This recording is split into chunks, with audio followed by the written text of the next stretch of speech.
Mister 10% पोलो के बेहतरीन खिलाड़ी जरदारी की सियासत में एंट्री की कहानी।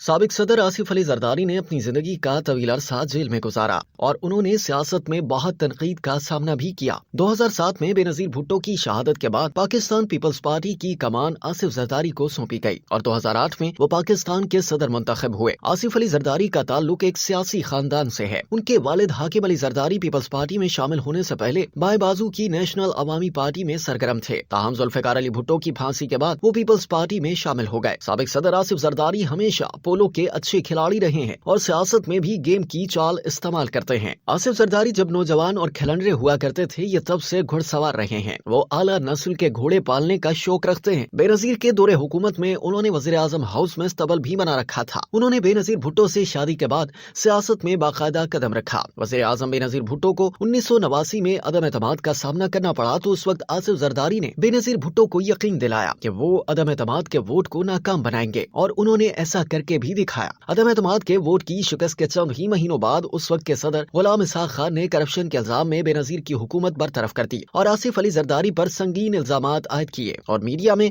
पहली बार उन्हें मिस्टर 10% कहा गया। कुछ ही अरसे बाद पहली मरतबा उनको एक ताजिर के अगवा, मुख्तलिफ मुजरिमाना और बदउनवानी के इल्जामात में गिरफ्तार किया गया। वो 1990 से 1996 तक कौमी असम्बली के मेंबर और वफाकी वजीर रहे, जबकि 1997 में सेनेटर मुंतखब हुए और 2008 में पीपल्स पार्टी का उनको चेयरमैन नामजद किया गया। करप्शन के इल्जाम में वो 9 साल जेल में रहे। उस दौरान उन्हें कई संगीन इल्जामात का सामना करना पड़ा, जिनमें 3 कत्ल के मुकदमात, बदउनवानी के मुकदमात, सरे महल की खरीदारी, स्विस अकाउंट वगैरह शामिल थे। साबिक सदर जनरल परवेज मुशर्रफ और बेनजीर भुट्टो के दरमियान 2007 के कौमी मुफाहमती ऑर्डिनेंस यानी NRO में भी आसिफ जरदारी ने कलीदी किरदार अदा किया था, जिसकी वजह से उनके खिलाफ कई मुकदमात वापस लिए गए थे। 2008 के इंतखाबात में पीपल्स पार्टी की कामयाबी के बाद आसिफ अली जरदारी ने पाकिस्तान के सदर के ओहदे का हलफ उठाया और 18वीं आईनी तरमीम की मंजूरी भी उनके दौरे हुकूमत में हुई, जिसकी वजह से सदर के इख्तियारात में कमी आई। आम इंतखाबात 2024 में साबिक सदर आसिफ अली जरदारी शहीद बेनजीराबाद के हल्के NA 207 से इलेक्शन लड़ रहे हैं, जहां उनके मद्दे मुकाबिल PTI के नामजद उम्मीदवार सरदार शेर मोहम्मद रिंद